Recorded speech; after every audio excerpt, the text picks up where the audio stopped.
Sir മോനെ പപ്പയും മമ്മയൊന്നുമില്ല? പപ്പയും മമ്മയും ഒരു ഇന്റർനാഷണൽ ട്രിപ്പ് പോയിരിക്കുക. മോനെ ഞാൻ സെൻസസ് ഇറക്കാൻ വന്ന കേട്ടോ, പഞ്ചായത്തിൽ നിന്ന്. Shoot me. വീട്ടിൽ എത്ര പേരുണ്ട്? 3 humans and 11 pets. കൂടുതലായിട്ട് ബയോഗ്യാസ് ആണ് ഉപയോഗിക്കുന്നത് അതോ LPG ആണോ, ഏതാ? അതറിഞ്ഞൂടാ, ബട്ട് മമ്മ പൊളി കുക്കാണ്. 5 times ഫുഡ് ഉണ്ടാക്കി തരും. അതുകൊണ്ട് കുറെ ഗ്യാസ് ഉണ്ട്. ഓക്കെ മോനെ മമ്മിയും പപ്പയൊക്കെ എന്താ ചെയ്യുന്നേ? പപ്പ രാവിലെ 9 o'clock എണീച്ചിട്ട് ബിസിനസ് ചെയ്യാൻ പോകും. ആൻഡ് ഒരു ലേറ്റ് 10:30, 11ish തിരിച്ചു വരും. എന്താ പപ്പയുടെ ബിസിനസ്? എന്താ പപ്പയുടെ ബിസിനസ് എന്നാണെന്ന് പപ്പയോട് ചോദിക്കുമ്പോൾ എപ്പോഴും that's none of your business എന്നാണ് പറയാറ്. അതുകൊണ്ട് ഐ ഡോണ്ട് നോ. നിങ്ങൾക്ക് ഇവിടെ KSEB തന്നെയാണോ കറണ്ട് തരുന്നത്? Hello uncle, you think I am an idiot? Everybody knows that. Okay, KSEB bus stand is in Kottayam town, not here.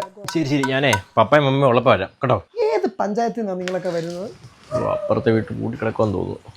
യോങ്ക്, അപ്പുറത്തെ വീട്ടിൽ താമസക്കാരുണ്ട്. താമസക്കാരിയുടെ പേര് ആതിര എസ് നായർ.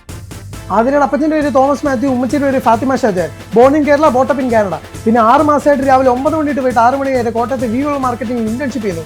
ആഴ്ചയിൽ 7 ദിവസം ചിക്കൻ കഴിക്കും. ആൻഡ് സൺഡേ ഈവനിങ് പുള്ളിക്കാരി ഉണ്ടാക്കുന്ന ഗുണ്ടൂർ ചിക്കൻ വിത്ത് എക്സ്ട്രാ സ്പൈസ്. ഇഷ്ടപ്പെട്ട മേക്കപ്പ് പ്രോഡക്ട്സ് ഫേസസ് കാനഡ. മഴക്കാലത്തും സൺസ്ക്രീൻ ഉപയോഗിക്കും. സോപ്പ് ഉപയോഗിക്കാറില്ല. കൂടുതൽ ഉപയോഗിക്കുന്ന ഫിയാമയുടെ ഷവർ ജെൽ. താമസിക്കുന്ന 3000 സ്ക്വയർ ഫീറ്റ് വീട്ടിൽ 1 അടുക്കള, 4 ബാത്റൂം, 1 പൊട്ടക്കിണർ, 2 സെപ്റ്റി ടാങ്ക്. വീടിന്റെ തെക്കേ അറ്റത്തും വടക്കേ അറ്റത്തായിട്ട് മൊത്തത്തിൽ 4 മുറികൾ. 4 മുറികളിൽ 3 ബാത്റൂം അറ്റാച്ച്ഡ്, 1 കോമൺ. ആ 1 കോമൺ ബാത്റൂമിലെ തെക്കേ അറ്റത്തിരിക്കുന്ന ജനാലയിൽ ഒരു കമ്പി വടക്കോട്ട് നോക്കിയിട്ടുണ്ട്. പക്ഷെ അതിന് കാരണം ഞാനല്ല. പിന്നെ അവളെ ഷൂ സൈസ് 8, കാറിന്റെ കളർ റെഡ്, ജനിച്ചത് കാലിക്കട്ട്. വൈകിട്ട് 6 മണിയാകുമ്പോഴത്തേക്കും ഗേറ്റിന് മുന്നിൽ 1-2 ഹോൺ അടിക്കും. ഞാനാ തുറന്നു കൊടുക്കാറ്.